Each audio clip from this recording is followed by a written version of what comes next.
Welcome to another edition of the Gridiron Report, brought to you by Red Raider Outfitter, the fans' favorite since 1975. I'm Jarret Johnson. I'm joined by the mighty Joe Yeager. Mighty Joe, how you doing, man? Well, doing all right, Jarret. How you doing? I'm all right. We've actually been battling the elements, which in West Texas, that's usually the wind, especially in spring. But we are huddled here underneath the Jones. Actually, I don't know if you could see in the shot or not, but the media entrance is right behind us, where we go. It's been for the 10 years or whatever since I've been covering Tech, where we go on game day to go up to the press box and all that's right behind us. But, we're really excited about the upcoming Tech football season. Joey McGuire's second season, coming out of spring ball. I think we have a pretty good idea, at least our projection for the two deep on both sides of the ball. We've already done the offense. Now we're doing the defense. Let's start up front. I think a lot of things on defense starts up front, especially this year with a couple of veteran stalwarts returning in Tony Bradford and Jalen Hutchings. Yeah, and it's interesting that you have two positions at defensive line, and you're right up there. I mean, you can say it however you want. Right. But I mean that's accurate. I mean, those are the only two guys that are going to have a hand or two hands in the dirt on a regular basis, and how different that is from what it used to be. Yeah. I remember when Tech ran a 5-2. A nose tackle, two DTs, and two DEs back in the Jerry Moore years. And here we are with two legitimate D linemen. The game has changed. But what has not changed is those two starters there. I mean, those rocks feel like they've been around since Jerry Moore. They've been around so long, and peace of mind for Tim DeRuyter to have those guys in there. And as you said, it was huge when they came back. The backup positions, I think you named all the right guys. One guy I would throw in is Harvey Dyson. Because, that's a redshirt freshman, and in the spring game, he flashed a little bit and made two or three good plays. Now, I don't know if he's going to get on the field at all this year. Maybe late in the season you might see him start sneaking in, but just a name to keep in mind for the future, perhaps. Yeah, and then in kind of explaining the defensive front with the two down defensive linemen, for example, Wilson last year, you basically described him as a defensive end, despite him not having a hand on the ground on most downs. He did some. And, that's still accurate to me. You still got to set the edge. You're still considered a pass rusher. In that position, I feel like there's several players that I really like. And that starts with Miles Cole, Mighty Joe. He had a really good spring game. Big dude, 6'6", 285. And I think Joe McGuire may have said it best. He expects to hear Miles Cole's name called in the NFL draft next year. Yeah, I thought he was pretty impressive with the reps that he got last year, but it wasn't a whole lot, for obvious reasons. Tyree. And but now that it seems like he could be the guy, he's beginning to really show what he can do, and that's a guy that could be poised for a pretty big year. And another guy at the other side there is Steve Linton. Yes. This is two really exciting pass rushing type guys that Tech is going to have here. Linton's just explosive coming off the line of scrimmage. I haven't seen anybody like that. I've seen a lot of good defensive ends at Tech over the years, but it's been a long time since I've seen anybody come off the ball with that much explosion and quickness and athleticism. He's going to be a handful for anybody to deal with there. Yeah, I agree. And a lot of people that I trust in the program, and I try not to do this as much because I've been burnt, but these are people I really trust in the program, say expect a double-digit sack kind of season from Steve Linton. Sure. And to give you an idea of the difference of the two positions, Miles Cole's playing more of a defensive end, set the edge. Don't get me wrong, you got to be a good pass rusher as well. In Linton, the difference is like 60 pounds between the two. Is more of like a greyhound kind of, gazelle kind of pass rusher. Might play a little more in coverage, but still has to help set the edge on the other side as well. So, which I thought he showed an ability against the run in the spring game, which was my biggest question about him. He made a couple of big plays on some short yard situations against Tech's number one offense. So that was impressive. I really love those two guys. Isaac Smith, Bryce Ramirez. Who am I missing? Some guys. Adidire. Yes, Adidire. He could be he could start. I would feel very good if he starts. Young player, played well late last year as a true freshman. Joey McGuire says he could end up being the best or one of the best defensive linemen to ever play at Texas Tech when his career's all done. So that's That's high praise right there, Mike. I know, and you know what's crazy is, you know, you lose Tyree Wilson, and you figure, man, boy, what a drop off there's going to be. Now you're looking at it, and how many people were saying this is going to be a team strength, but it is definitely looking like an absolute team strength right now.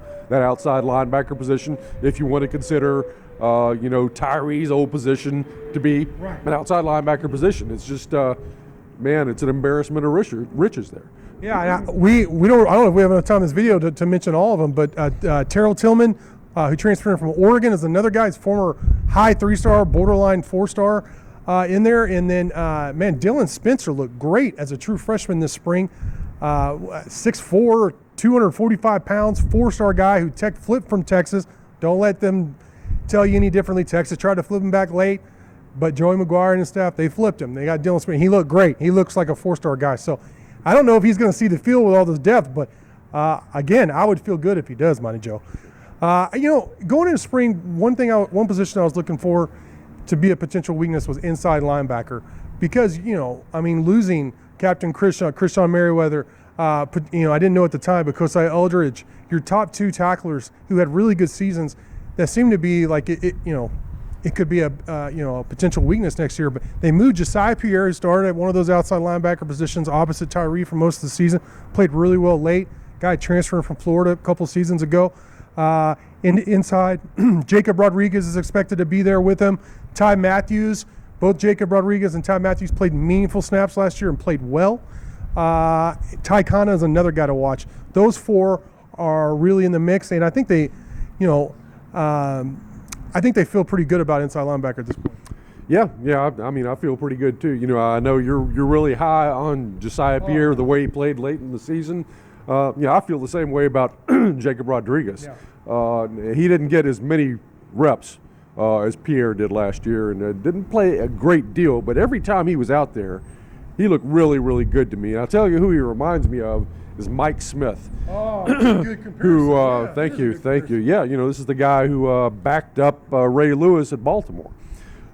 And so a pretty, just a physical guy on the inside. You can't move him out, clogs things up there in the middle, and I think he's going to be really, really good against the run. So, and then Khanna, you know, he really looked good in pass coverage, you know, in the spring game. He made some plays back there, got a pick, and I think PBU, and looked really good in that phase of the game. So, not the sort of spectacular players you're going to see at the outside linebacker position, which unsurprising because inside linebacker is usually a less spectacular position anyway. But you know, I think you've got definitely some guys you can go to battle with there. And then at the star hybrid, you know, offense or outside linebacker safety position, which Muddy Waters did a tremendous job last year before, you know, running out of eligibility. You got C.J. Baskerville, who transfers in from San Diego State. 2 productive seasons for the most part. Didn't even have a redshirt season at San Diego State. And he was the star of the spring game for my money, Mike Joe. Yep, no doubt about it. He was the MVP of that game by general consensus, I believe. And again, you know, where you lose Tyree Wilson, you figure there's going to be a huge drop-off, and it looks like there's not going to be. You lose Muddy Waters, figure the same thing, and then Baskerville pops up. Yeah. Boy, I mean, things are coming up roses right now on the defensive side of the ball for the way they filled in and recruited these guys. Yeah, and then Brendan Jordan, a true freshman, early enrollee, former 4-star guy, is kind of looks like the backup there at Star, and he looked really good in spring as well. He looked good in the spring game, made some nice plays in space and in coverage. Very physical player who could run. I love Brendan Jordan. Coach McGuire calls him BJ. You know, so that's how you'll hear him referred to a lot. But he'll get meaningful snaps next year. But I think Baskerville is the starter. The other safety positions, Rabbit. I mean, we had him on our Rockin' pregame radio show here recently. Just a really cool guy, team leader. Been through a lot. This is his last run. He told us after spring game he has 2 years of eligibility left with the COVID deal, but no, this is it. I think Rabbit is poised for an all Big 12 caliber season. I really do. I think he's hungry. He's got a young family, and the potential's there. The experience is there. He's just a smart, athletic football player. I think he's absolutely one of the best players on your team. Yep, that's right. You know, I thought he had the potential to be all-conference beginning last year, and he didn't quite live up to that level. But, you know, just one of those guys over his career just seems to get better and better the more the season goes on. He's playing better late than he did early. came here and he was just a little bitty guy. Yeah. You know, and you were worried that if he was he going to be able to hold up, you know, up against the run in the Big 12. But he's proved the ability to be able to do that. He's gotten bigger and stronger.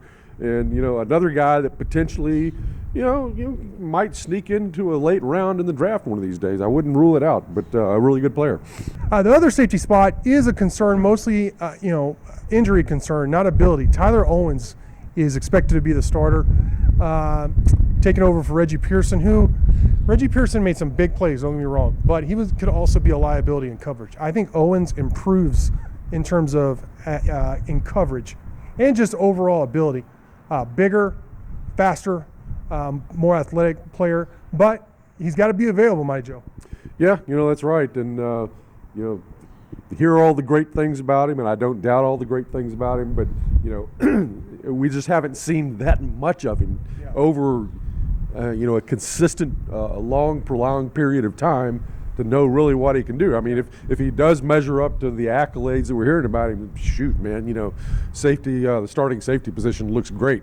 But, we've just got to see it. And like you said, that means he's got to get healthy. And then corners, two veterans, two of the better players. I think they're actually, I don't know, underrated.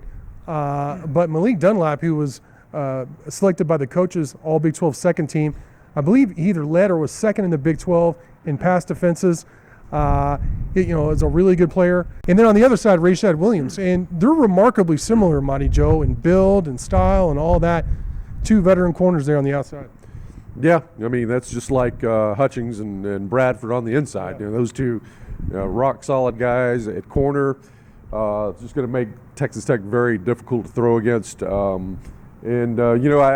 think in the secondary overall, you're a little bit concerned about depth. Yes. You got Marion Horn there at cornerback, who's the one backup guy that I really feel good about. When I watched his tape coming out of high school, I think I maybe mentioned this elsewhere. I was looking at his acceleration, his burst, and the guy that popped into my mind was Jakeem Grant. Wow. That same sort of speed and burst. And so, I mean, obviously that's huge at receiver, but it also pays dividends as a cornerback as well.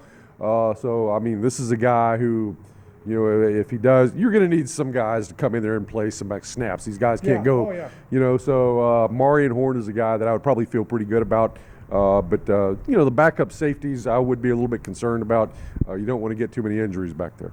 Yeah, Jordan Sanford is a true freshman who might get some playing time too. A lot like Brendan Jordan, former four-star guy, actually from Mansfield, early enrollee, looked good in spring. In terms of Horn, I couldn't agree more, Monty Joe. Former four-star guy, Under Armour All-American.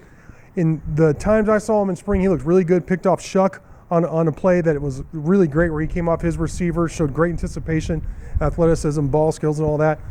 We need to see it. He's young, but he needs to kind of earn his chops and in big time game atmosphere. But I do like Horn's potential, and overall, I think if they can stay healthy, I think the secondary could be another team strength. But Monty Joe, that's the 2D. We've done the offense, now we've done the defense. That's our projection. Be interesting to see if it changes or if it's different than what we're thinking here coming out of spring ball. But great stuff from you as always. Thank you all for watching, and until next time.